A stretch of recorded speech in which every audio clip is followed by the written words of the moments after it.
Patrick Hickey from Hickey Karate Center. My address is 1550 Ritchie Road, Stowe, Ohio 44224. We're here at Hickey Karate Center today. We're going to look over some of the training that we do with some of the guys that we have in jiu-jitsu competition. So we're looking at jiu-jitsu fighters. We're going to be working at a basic workout that we use more to maintain between competitions. There isn't a season as such as there is in other sports, so we do a lot of maintenance and then try to peak the guys for the competition. So what we've got, the sequence of this film will include the exercises that we do as part of the training. We'll start with the warm-up and end up with a cool-down. We also include some stretching at the end of the session. You'll see the plyometrics that we do and also some agility drills. The weightlifting was not done at Hickey Karate Center. We don't have weight facilities here, but we do have a weight program that we expect the guys to follow, and we will go through some of those exercises also as part of this video. We also run at Hickey Karate Center a martial fight and fitness class. Now that particular class is a class designed to help develop overall physical fitness for people who are not necessarily interested in being in the martial arts or learning the competition aspects of the martial arts, but basically looking for a good overall fitness program to keep them in shape and keep them healthy. A lot of the same things you see in this film are also things that we incorporate in our martial fight and fitness class. Okay, in this section of the film, we'll see some of the actions that we do as a warm-up. We usually start by jogging around the mat, and then we go into some agility drills, which you're watching here. There's a line down the center of the floor that I'm using in order to kind of orient my body so I know that I'm moving forward and back or side to side as necessary. Again, these would be done the whole way around the floor, but since the camera doesn't pick up the whole mat, I'm just filling them straight on so you can see what they look like. These help raise the body heat, get the body moving, and then we go into more specific exercises.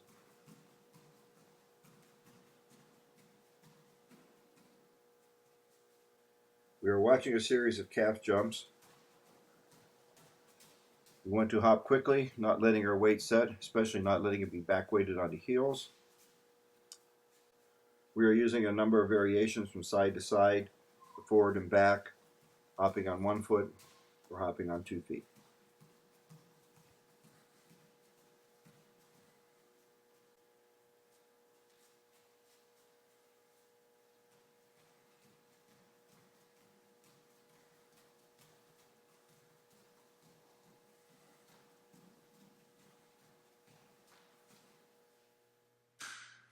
Here are some of the calisthenic warm-ups that we do. All these exercises have been designed as much as possible to work on range of motion and to work on some of the different skills that you need to do in order to perform certain martial arts techniques. Here we are using squat jumps as part of the workout. We keep our feet about shoulder width apart, knees bent. We jump up and drive the arms upward. We alternate 3 swings of the arms to change directions of the swinging of the arms when we jump. We make sure that we push off the whole way through our toes.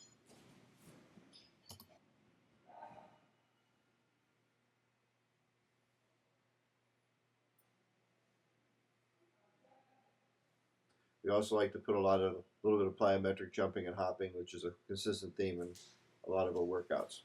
So we try to incorporate all that into the basic warm-up.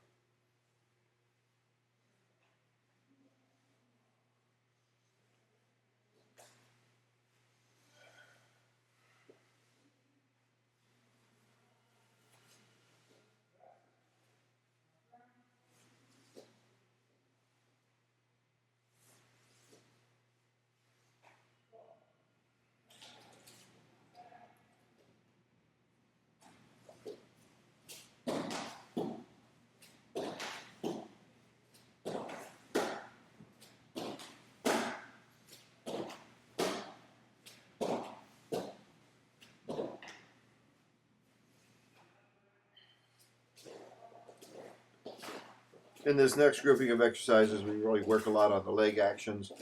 Here we're trying to stretch out the quadriceps to try to set the body correctly for roundhouse kicking. We do work on our hip exercises and knee exercises, getting the leg up. A little bit of contra body action, which is very helpful in most of the throwing techniques that we follow.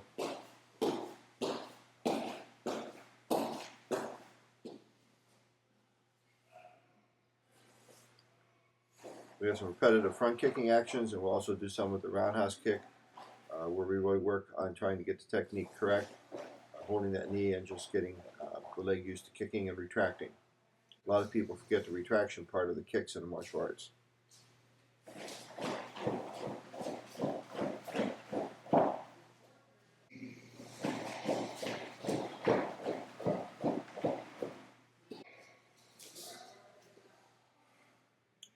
Finally, we're going to do a little bit of leg stretching, a little bit of active leg stretching. In this exercise, as we move our weight over our front leg, we keep our upper body still and lift from the buttocks, stretching our legs. We make sure that our hips are parallel to the floor. We keep the foot and toes flexed towards the shin bone.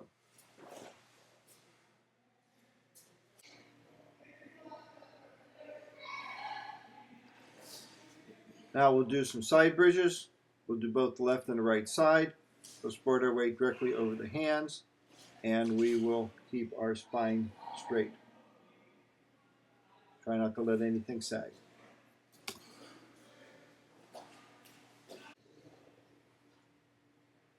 Now we'll do some push-ups, bouncing on our hands and feet. We'll keep our head, neck, and body in a straight alignment. We'll lower ourselves as far as we can by bending our arms and push back up to the top. We make sure we do not drop the head or let the body sag or hold the hips up too high.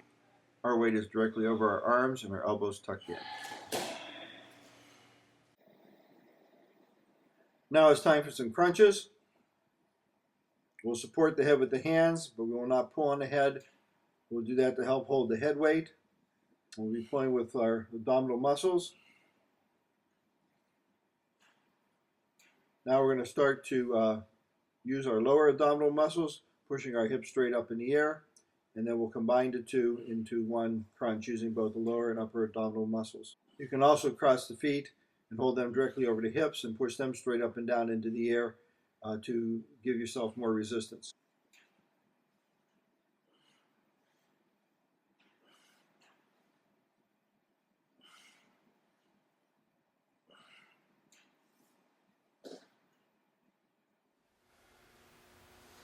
Here's a representative example of some box jumping. Jumping up, jumping down, preloading and jumping straight in the air. This time we'll jump with a bound forward. We're going to work on keeping our back straight, making sure that we do a really strong driving jump upward, not just picking our knees up in the air when we're jumping down, up and down on the box. As soon as we land, we're going to make sure we immediately repeat the next phase of the exercise.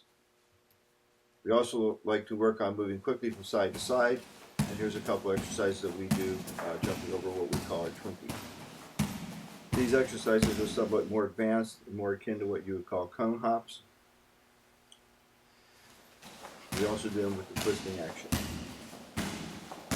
We jump quickly from side to side and try to land in a good posture in order to get the next hop off correctly.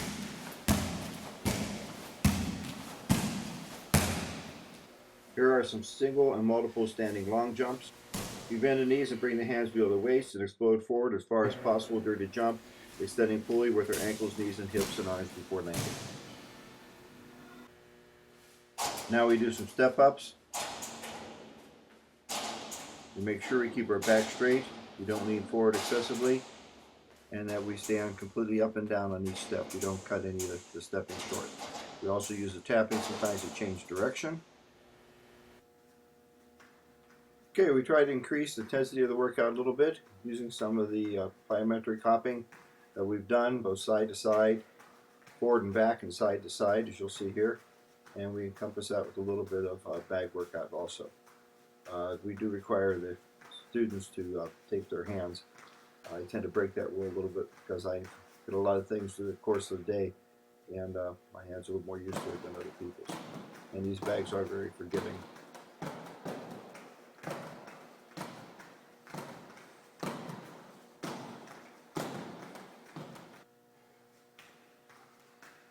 This one combines a little bit of exercise with the punching, so we get a little bit of muscle work at the same time as getting some agility and aerobic training.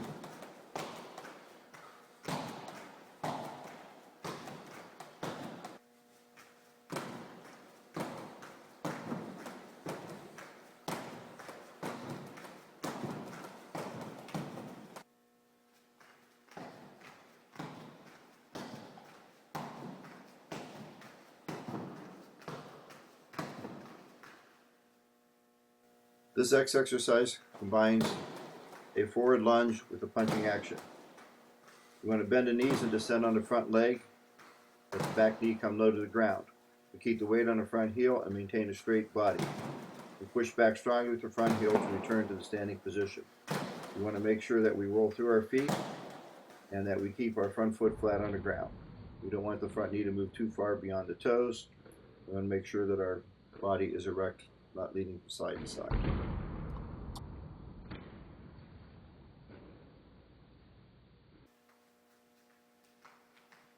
And finally, well, a little bit of kicking.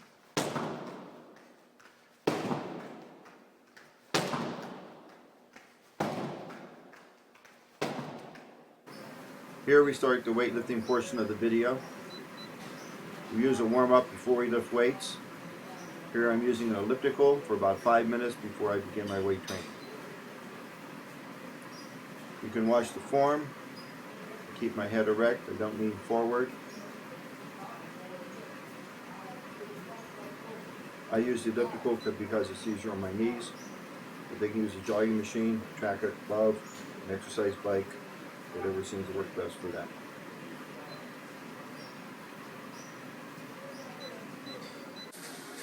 The next two exercises are the seated leg extension and the seated leg curl.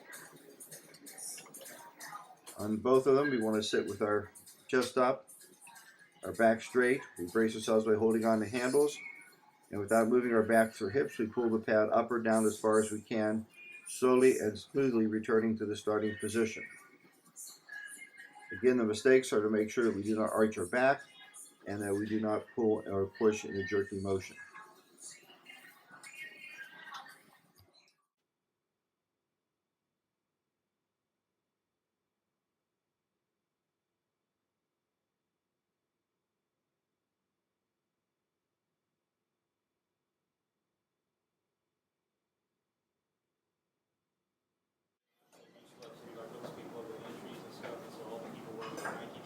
Here we're doing the bench press.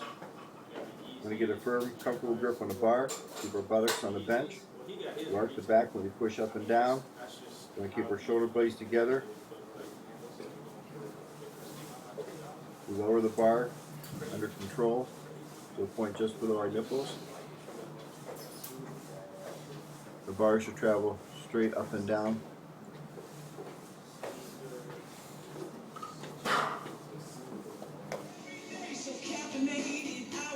Standing barbell curls. We grip the bar with the palms upward, hands about shoulder width apart. Keep the upper body firm. We bend or flex the elbows until the bar reaches a level slightly below the collarbone and return back to the starting position. Deadlifts are performed keeping the back flat, chest up, and arms straight. Eyes should be focused ahead. We lift the bar by extending the knees and the hips. We'll maintain a flat back and keep the weight close to the body. We slowly return the weight to the starting position.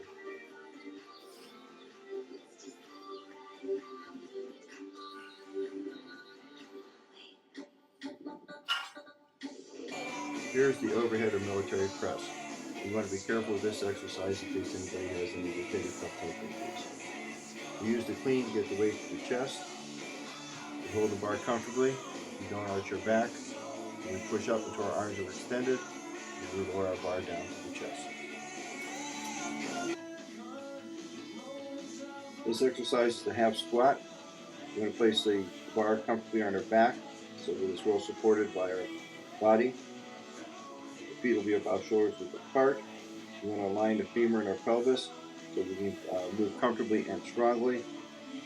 We squat until we're down about sitting position, and then come back to a standing position.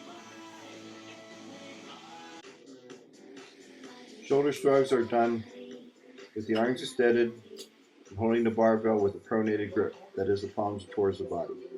We shrug the shoulders toward the ears and hold a contraction before we return to the starting position.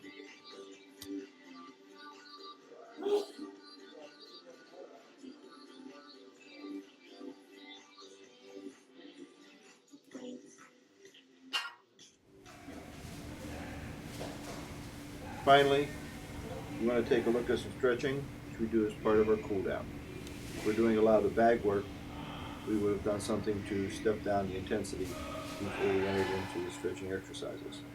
Through all the exercises, we want to make sure that we're getting the muscle correctly that we want to stretch. We'll make sure our posture is correct.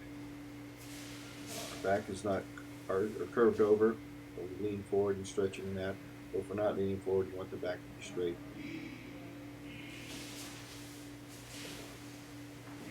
Some of these stretches need to be modified a little bit depending upon the flexibility of the person that we're working with. Normally these stretches would be held for a little longer period of time, but for the purposes of this video, we're just giving you a quick going through so that you can see the various stretches that we do in the format of them.